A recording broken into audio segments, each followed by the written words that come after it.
Hello, it's your favorite sports Unc here. Don't forget to hit that subscribe button to join the fastest growing community on YouTube. Remember, Nightcap doesn't happen without you. So please subscribe or you're going to make Ocho cry. Canelo defeats Jaime Munguia by unanimous decision, wasn't it? I think it was unanimous decision. Yeah. Great fight. Good in the fight. fourth round. He got in the pocket with Canelo. Canelo hit him with an uppercut, dropped it. And but also it was a big night. The Timberwolves take down the Nuggets on the road. Cat Williams had his YouTube special, Woke Folk. I was in attendance at that tonight. And we had the big fight, Canelo and Jaime Munguia. So we're going to start with the last one, which was Canelo Alvarez defeated Jaime Munguia by decision. Yeah. Great fight. Ocho, what did you like about what you saw from Canelo tonight?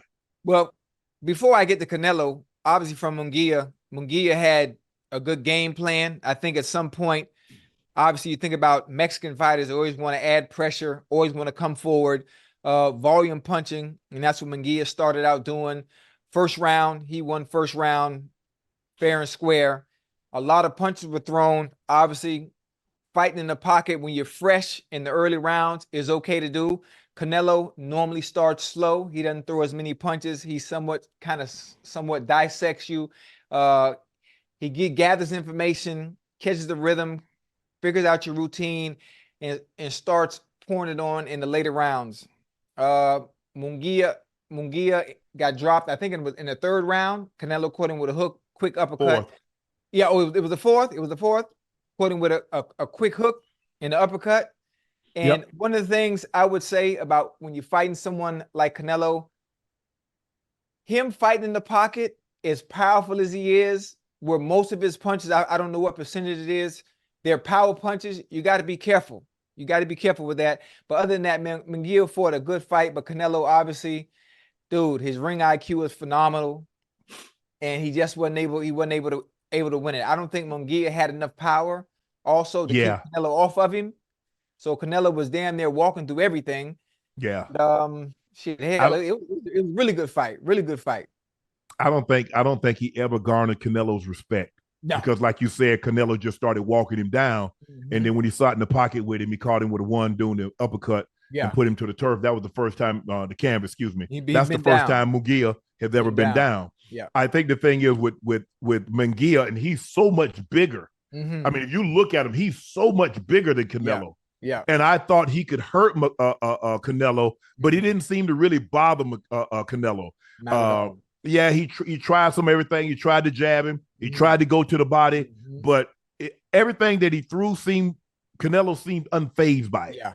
You know, when Canelo fights, he's so goddamn relaxed, even when he does get hit. Munguia threw some combinations, and obviously the first 2 or 3 punches will get blocked, in the fourth they get through, and Canelo just unfazed by it all.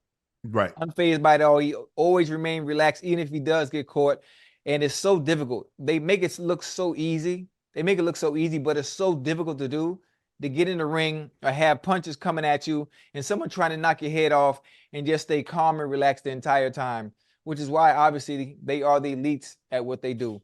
Yeah, well, I think that's the biggest thing for any great fighter is to remain calm. A lot of guys like to gather information, see what you like to do. Because the one thing you can do, because unless you work up a good lather in the back, you're kind of cold. And the one thing you don't want to have happen is get that flash knocked down. And now all of a sudden it changes your fight plan because you're down already by 2. Unless you can knock him down or get him out of there. So a lot of times guys, especially like a Canelo, like a Floyd, like the really, really great punchers, counter punchers. Now Canelo has a little bit more power, but he's still trying to gather information. Okay, this is what he's trying to do. Lead here.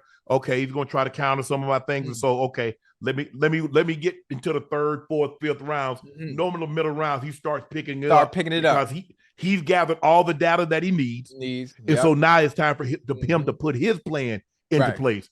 You know who else starts like that? Who that? They start slow and gather information. Tank. Yeah. You ever notice that? Tank always the first 1 or 2, 3 rounds, the first 1, 2, or 3 rounds, he'll let you throw. And if you're in distance, he'll let something off. Yes. But then as the rounds progress, round 4 or 5, he started Right. to turn it up. And then by the time you hit 6 or 7, now if you haven't punched yourself out, but you've already slowed down a little bit, Yes. he started to ramp it up. Yes. That's one thing he has great, Mexican fighters normally have great endurance. They can pressure. If they'll down their shield. They got no problem with that, Ocho. Most definitely. They got no problem putting punches together Yeah. and go. And if necessary, if we got to slug it out for 12, well, it is what it is. It is what it is. Yep. But Canelo is a guy that he's not going to punch himself out. He's going to gather that information, and then he'll slowly start to methodically walk you down. Yeah. But I was surprised with how well he took the punches that did get through the guard from Munguia. I thought Munguia could really hurt it, but I didn't get the sense that he did any damage to Canelo. Canelo seemed really unfazed by that. And the scorecards 117 to 110, 116 to 111, 115 to 112, all in favor of Canelo. Yeah. But I thought Canelo he looked good. He looked good. And he looked like Canelo. Yeah, he looked like Canelo. Exactly. But this is the thing. I'm excited. Obviously, Canelo said in the press conference when someone asked him a question about fighting Benavidez. So I'm hoping Benavidez is the next fight coming up in September for Canelo. If it's not Benavidez, I think Berlanga. Berlanga is another one who could be a potential fight for him as well. I think he might save Benavidez for maybe the latter end when he's maybe ready to call it quits and somewhat retire and finish it off like that and give the fight fans with obviously what we've all been waiting for is a fight between him and Benavidez. And yeah, I'm hoping it happens soon. Maybe it happens in September. If it's not Benavidez, I'm sure Berlanga will probably be the next opponent.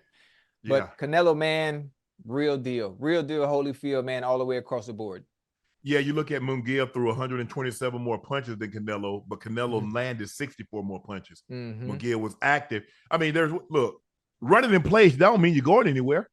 So you active, you ain't landing no punches. I mean, that's a good one. And that's kind of how the fight materialized. Yeah, he was active. Yeah, he was throwing, but what none of them landed. But you know what's funny? You know what happened is I think after Canelo fought Floyd, he became a defensive mastermind. He became a defensive mastermind and worked on his defense to the point, he always kept a high guard. He's been very good at slipping. His head movement has been phenomenal. And you pair all that with his ring IQ, you get stats like you just got tonight. Is someone you have a volume puncher adding pressure, and he's volume punching, but most of the punches aren't landing because Canelo defense has improved so much throughout the years. Yeah. They have Canelo landed 44% of his shots. He landed 50% of his power punches. Well, I think the thing is that Canelo used to be a little bit more aggressive. Yeah. Floyd broke him out of that habit. He might not stop him, but he broke him with a habit. My grandmother said, "Hey, boy, you got that? Okay, I might not stop you, but I'll break you the habit." Yeah. And that's what happened. Floyd, after he, Floyd would pull counter everything he did. Like, man, I'm tired of getting hit upside my head. Every time I throw something, something's coming back in my kitchen. Yeah. And so he became a defensive fighter, but he still has dynamite. And so like I said, he starts slow, and then he starts to pick it up after he thinks that you've tired out. But like I said, I just didn't think Munguia possessed the arsenal, the skill, or the power. The power, the skill level is, I mean, you talk about a master. Yeah. Fighting a student. And that's not to say Munguia won't get better, but he's just not at the level that he needed to be in order to phase Canelo or even let alone beat him. Right. So Canelo was Canelo, fought a good fight. He won. I won't bore you guys with the the CompuBox number, but Canelo beat the brakes off it.